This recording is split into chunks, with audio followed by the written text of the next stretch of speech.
The sun was shining brightly that early summer when a group of friends decided to rent a beach house for their vacation.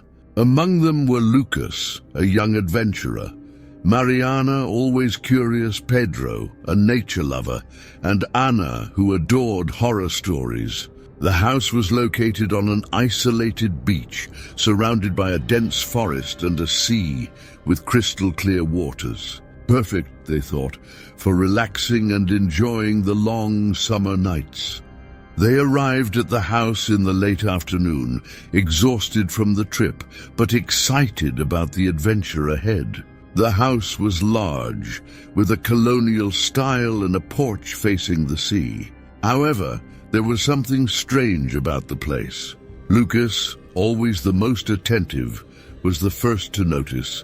The windows were locked from the inside, as if someone wanted to prevent something from coming in.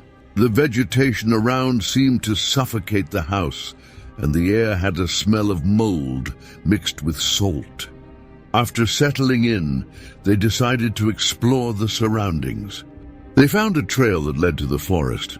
Mariana, with her curiosity, was the first to enter the path, followed by the others. Not far from the house, they discovered an abandoned cabin. The door was ajar, and inside there was only darkness. Pedro, always brave, decided to go in. As he crossed the threshold, he felt a chill run down his spine. Something was wrong there.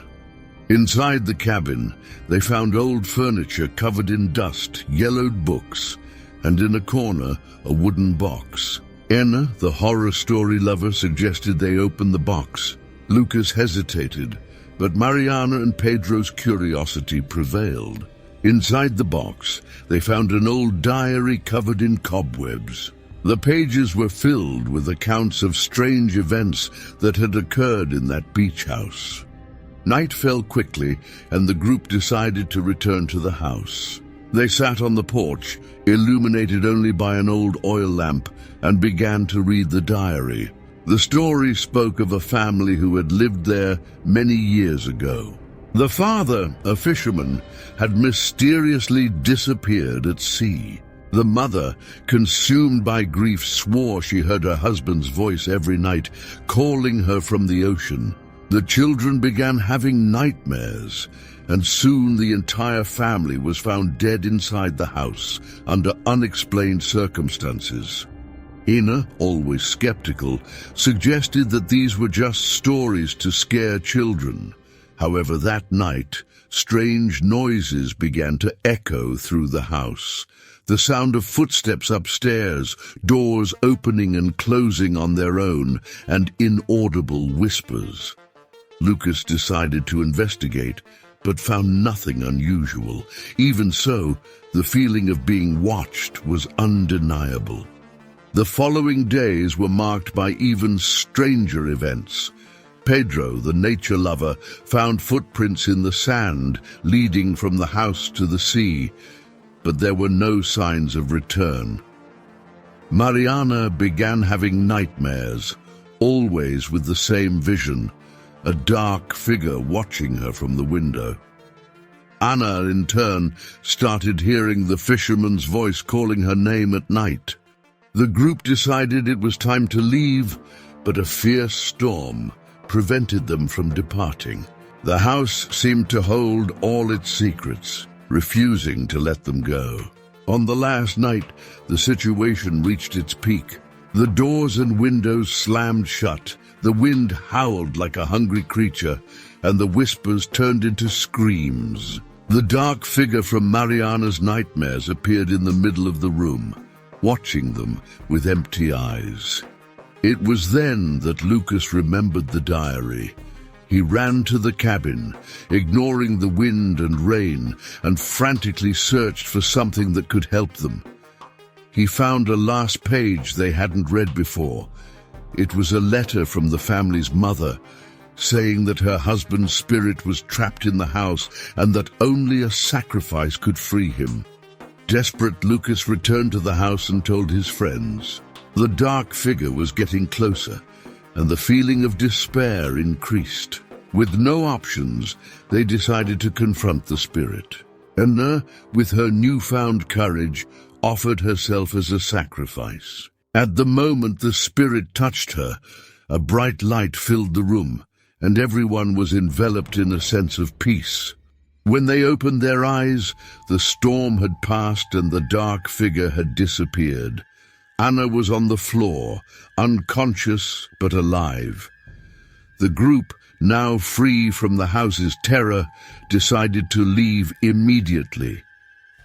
They never spoke about what happened in that beach house again, but they would always carry the scars of that summer night. And so, the summer shadows disappeared with the tide, taking with them the secrets and horrors of that old beach house. Clearwater was a charming coastal town, famous for its white sandy beaches and crystal clear waters. However, far from the bustling beaches and tourists, there was a place the locals avoided at all costs: the Cliff House. Perched in a lonely position, facing the stormy sea, the house exuded an aura of mystery and melancholy. Josh, Emily, Sarah, and Mark, a group of college friends, decided to rent the house for their summer vacation. The idea of isolating themselves from the modern world and relaxing in such a picturesque place seemed perfect. They arrived at the location on a sunny afternoon. The view was truly breathtaking, waves crashing against the rocks below, seagulls gliding in the blue sky, and the constant sound of the sea. As they entered the house, they felt a slight tension in the air. The walls were adorned with old family portraits and antique furniture covered in dust. Josh, always the most observant, noticed that the windows were locked from the inside and heavy curtains blocked out the sunlight. "Strange," he murmured, but decided not to mention anything to his friends to avoid spoiling the mood. On the first night, while they were having dinner, Sarah found an old portrait of a family: father, mother, and 2 children. The children's eyes seemed to follow her around the room, giving her chills. "Don't you think this is kind of creepy?" she asked, but the others laughed, saying she was letting her imagination run wild. The next day, they decided to explore the surroundings. They found a trail that led to a dense forest, and not far from there, an abandoned cabin. Curious, they entered the cabin and found old furniture, dusty books, and a wooden box. Inside the box there was an old diary. Emily, fascinated by stories from the past, began to read it aloud. The diary belonged to the father of the family in the portrait. It described his life as a fisherman and the happiness of living in that house until a terrible shipwreck happened. From that point, the diary entries became increasingly dark. He wrote about hearing the voice of the sea calling him, and his wife swore she heard their children's screams coming from the depths of the ocean.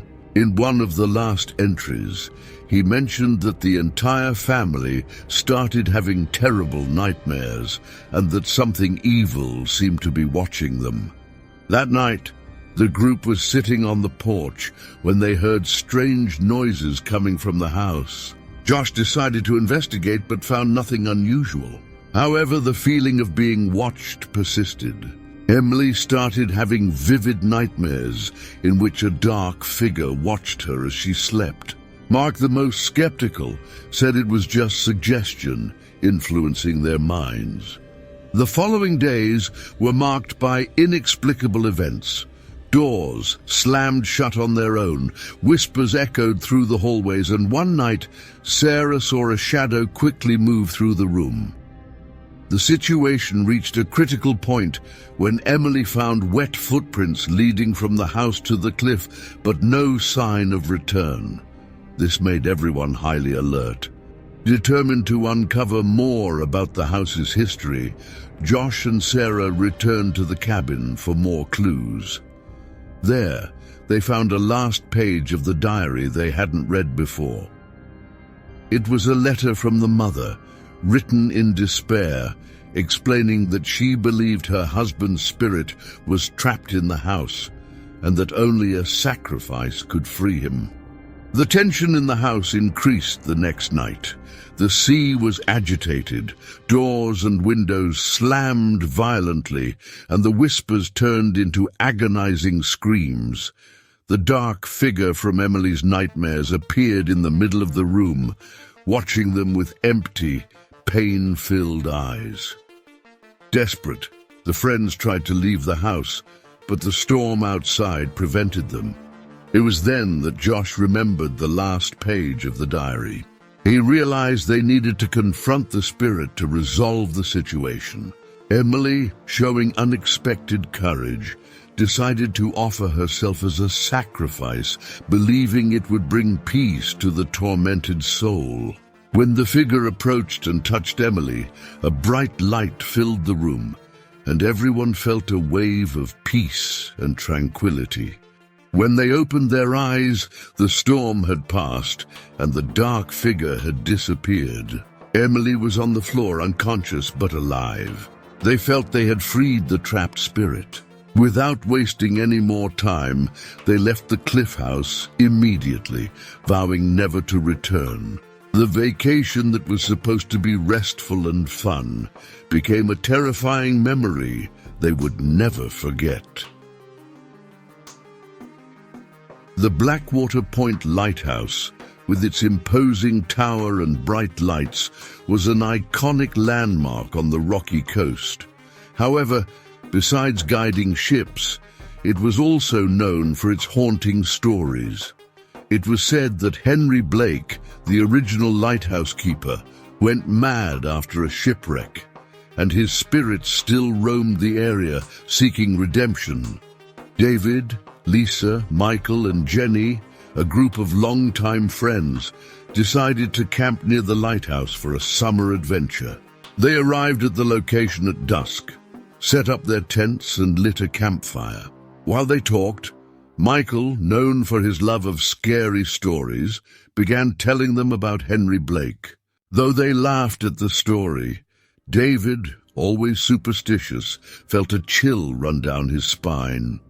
On the first night, David woke up to a strange noise. He looked around and saw a light flickering in the lighthouse tower, even though he knew it had been deactivated for years. Lisa, curious, suggested they investigate the next day. At dawn, they walked to the lighthouse and found the main door locked. However, as they circled the tower, they discovered a hidden entrance partially concealed by vegetation. Inside the lighthouse, they found stairs leading to the top, and on the floor, an old dusty diary. It belonged to Henry Blake and detailed his last weeks of life. It described visions of sea creatures and voices calling him during the night. Jenny, fascinated, read aloud the most disturbing passages. As night fell, the friends felt a strange presence around the campsite. They heard whispering voices carried by the wind and distant children's laughter. David, woken again by a noise, saw a figure in the fog watching them. When he told his friends, Michael suggested it was just his imagination, but Lisa noticed wet footprints near their tents. Determined to solve the mystery, they returned to the lighthouse and followed clues from the diary to a secret chamber underground. There they found strange symbols on the walls and human bones. It seemed Henry Blake had been involved with a marine cult, trying to save his family from a shipwreck. When he failed, he went mad and ended up trapped in the lighthouse. On the final night, a violent storm hit the coast. The lighthouse lights turned on by themselves, and a spectral figure appeared at the top of the tower. Michael, driven by curiosity, climbed the stairs and found Henry Blake's spirit. Desperate, the spirit seemed to plead for help. Jenny, remembering an incantation from the diary, recited the words, and the storm immediately ceased. When the group descended from the lighthouse, The figure disappeared, and the oppressive feeling lifted. They felt they had freed Henry Blake from his curse. The next morning they packed up the campsite and left, taking the diary as a memento. Each one would forever carry the memory of that supernatural experience, marked by a mix of terror and redemption. Lake Hollow, hidden in the mountains, was known for its serene beauty and clear waters. However, the locals avoided the place after dark, fearing the legends of something dark that inhabited its depths. Tom, Rachel, Andy, and Megan, in search of an adventurous getaway, decided to camp on the shores of the lake. They arrived at the location at sunset, enchanted by the idyllic scenery. They set up their tents and spent the first night around a campfire, telling stories and laughing. However, as Andy gazed at the lake, he saw something that unsettled him. A pale figure seemed to emerge from the water and watch them. The next day, while exploring the area, Rachel found an old necklace buried in the sand, adorned with a strange symbol. Megan, intrigued, researched the symbol and discovered it belonged to a young woman who had disappeared decades ago. It was believed she had drowned in the lake, but her body was never found. That night, the group heard a melancholic singing coming from the water. Tom, curious, went to investigate and was almost pulled to the bottom by invisible hands. Frightened, he ran back to the camp, sharing his experience. Everyone began to feel that something was wrong. In the following days, the dark presence intensified. Wet footprints appeared around the tents, voices whispered their names, and shadows lurked on the lake's shores. Rachel had a nightmare in which she was pulled to the bottom of the lake by a pale, haunted woman. Determined to uncover the truth, they found an old man in the town who told them the story of the missing woman. She had been sacrificed by a local cult to appease an ancient lake spirit. Since then, her spirit haunted Hollow, seeking revenge for her cruel fate. On the final night, a thick mist covered the lake.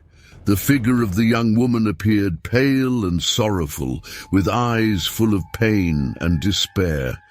Megan, holding the necklace, apologized and threw it back into the lake. The figure slowly disappeared, and the mist dissipated. The next day, the lake was calm and serene. They decided to leave, carrying the memory of that terrifying experience. Each subsequent summer would be marked by the memory of what they found at Lake Hollow, a dark mystery they would never forget. Sunnyvale Park, an old seaside amusement park, had been abandoned for years. It was a place that exuded nostalgia and decay, with rusty rides and crumbling structures. The locals avoided the place, claiming it was haunted by the spirits of children who mysteriously disappeared. Jack, Karen, Sam, and Laura, a group of friends always looking for thrills, decided to explore the park during their summer vacation. They arrived at the location at dusk, entering through a broken fence and walking among the abandoned rides. The rusty entrance and deteriorated rides created a sinister atmosphere. On the first night, while exploring, Karen found an old ticket dated decades ago. Intrigued, she began investigating the park's history and discovered that several children mysteriously disappeared during the 1970s. It was believed that the owner, Mr. Grayson, was involved, but it was never proven. That night, the group heard carousel music and children's laughter, even though there was no one around. Sam, always curious, suggested they investigate. They found the carousel slowly turning, despite being deactivated.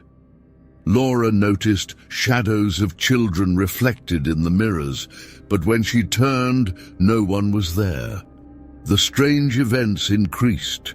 Rides moved on their own, laughter echoed in the air, and the feeling of being watched was constant.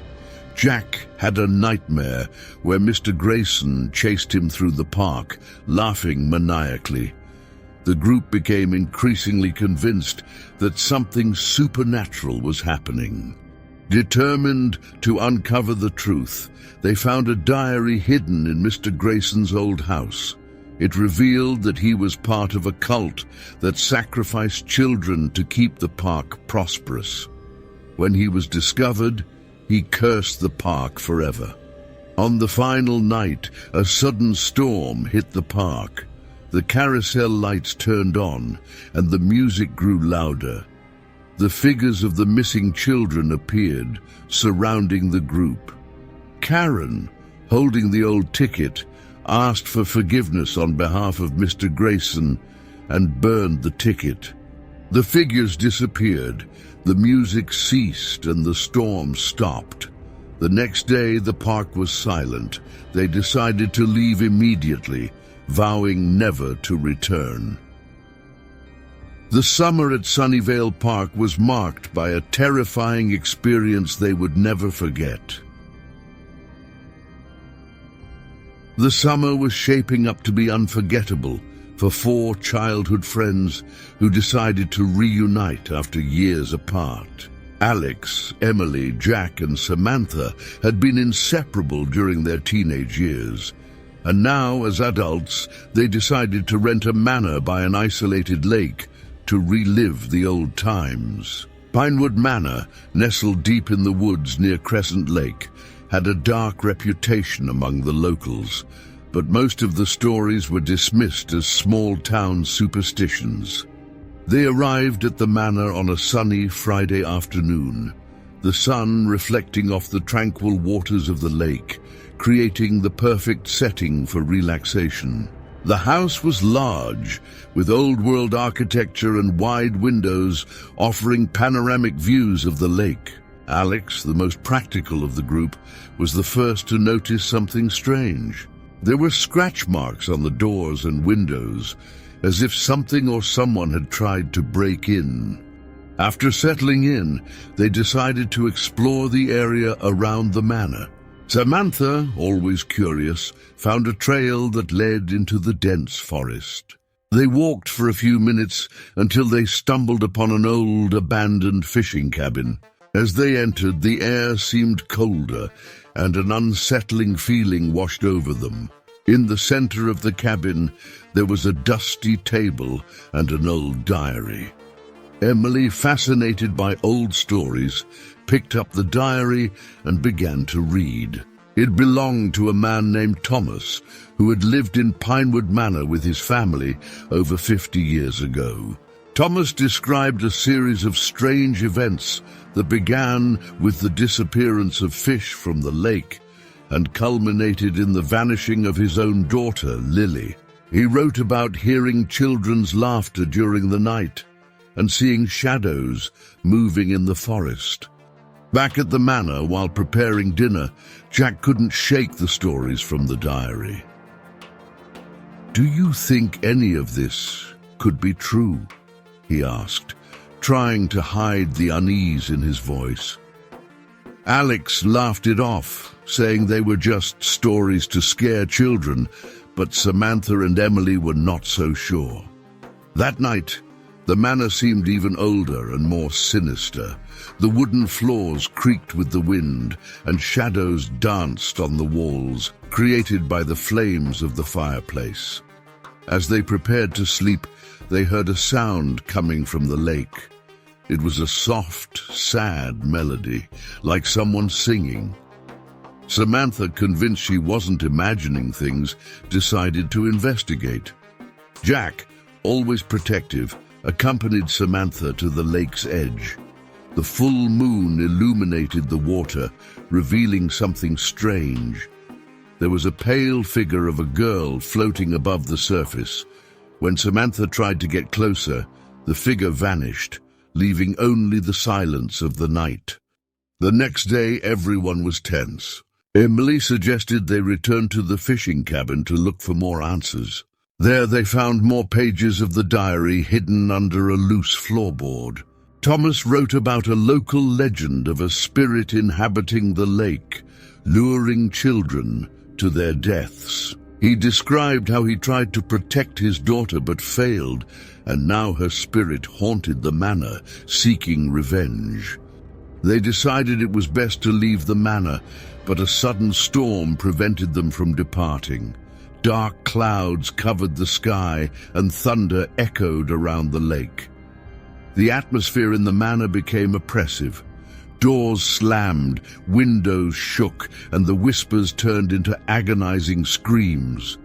Alex, trying to stay calm, suggested everyone gather in the main hall. Suddenly, the pale figure of a girl appeared in the center of the room. It was Lily, Thomas's missing daughter. She watched them with empty eyes, pain evident in her expression. "Please, help me," she whispered before disappearing again. Desperate, the friends remembered the last passage of the diary, mentioning a ritual to appease the spirit. They needed to find a personal item of Lily's and return it to the lake. They rummaged through the house until they found an old stuffed toy in the attic, covered in dust. Under the torrential rain, they ran to the lake and threw the toy into the water. A lightning bolt illuminated the sky, and Lily's figure appeared one last time, smiling before vanishing into the depths. The storm ceased instantly, and silence reigned. The next day, the sun shone brightly again. They decided to leave Pinewood Manor, knowing they would never return. The experience marked them deeply, and the mystery of the manor and the lake would be a story they carried forever. As they drove away, the memories of the past few days played in their minds. Emily couldn't shake the feeling that there was more to uncover about the manor. She promised herself she would dig deeper into its history once they were safely back home. Jack, on the other hand, wanted to forget everything that had happened, hoping that distance would help him erase the haunting images from his mind. Samantha, who had always been the most skeptical of the group, found herself questioning her beliefs. The experience had opened her eyes to the possibility that some legends were rooted in truth. Alex, who had tried to maintain his composure throughout the ordeal, felt a newfound respect for the unknown and the supernatural. Years passed, but the events at Pinewood Manor remained fresh in their memories. Emily's research uncovered more about the tragic history of the house and its connection to the lake. She discovered that Thomas had been a devoted father who had done everything in his power to protect his daughter from the malevolent spirit rumored to dwell in the lake. Despite his efforts, the spirit's influence was too strong, and Lily was taken. Emily's findings also revealed that the spirit was believed to be that of a woman named Eliza, who had drowned in the lake over a century ago. She had been wronged and betrayed, and her vengeful spirit had cursed the lake, drawing innocent children to their doom. The ritual Emily and her friends had performed unknowingly had broken Eliza's curse, freeing the trapped souls, including Lily's. The friends kept in touch over the years, their bond strengthened by the shared trauma and the knowledge that they had helped bring peace to the restless spirits. They never returned to Pinewood Manor, but the story of their summer adventure became a legend in its own right, whispered among locals and visitors alike. As time went on, Crescent Lake and Pinewood Manor regained a semblance of peace. The locals, aware of the story, respected the area, leaving offerings by the lake to honor the spirits. The manor itself stood as a silent sentinel, its dark history slowly fading into the annals of time. In the end, the summer that was supposed to be a simple reunion turned into a profound journey into the unknown, leaving an indelible mark on the lives of Alex, Emily, Jack, and Samantha. The haunting of Pinewood Manor became a testament to the enduring power of friendship, courage, and the mysteries that lie just beneath the surface of the familiar.